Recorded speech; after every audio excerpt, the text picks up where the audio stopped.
On a combination vehicle like this one, with the brakes applied, I should have an air leakage or air loss rate of no more than 4 psi in 1 minute.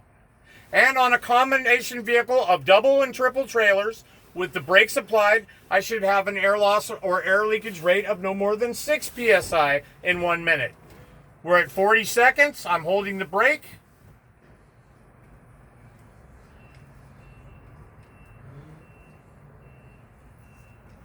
And we're just waiting for 1 minute to come up.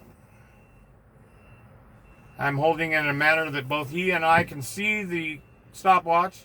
And at 1 minute, I press the stop and release the brake. I'm going to look at my primary and say, the needle on my primary stayed at 88 psi. I had 0 air loss leakage rate in 1 minute. This is a good test.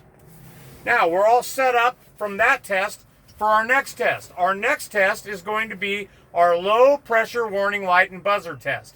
It should come on between 55 and 75 psi on the primary.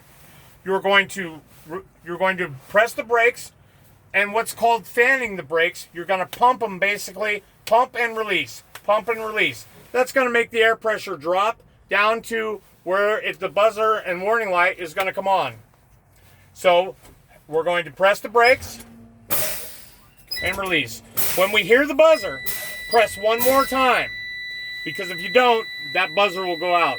So my low pressure warning light and buzzer came on at 65 psi on the primary.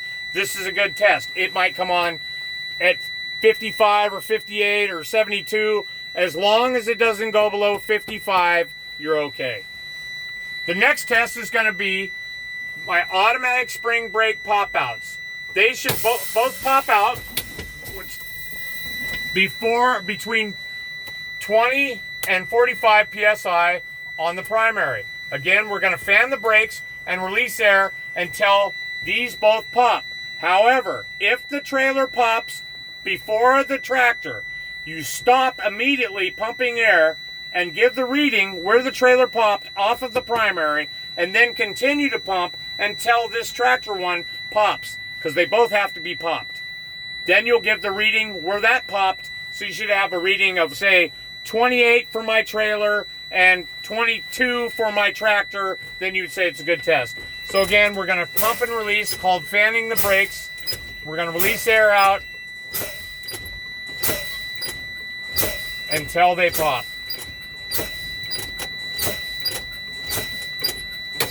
So my trailer popped at 28 psi. I continue to pump after that.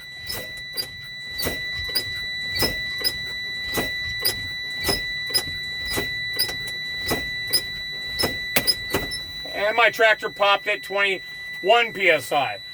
This is a good test. Because they're in the parameter of 20 and 45, it doesn't matter if it's 21, 22, 23, 28, 26, whatever, it's fine.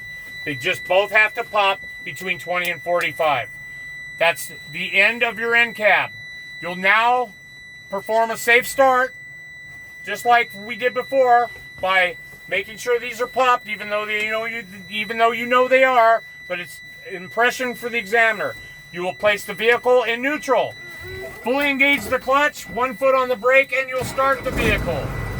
You're just going to build up air pressure at this point to go out and drive to the skills test, because the skills test is not at the same place where you'll be doing your pre-trip and in-cab test. Good luck.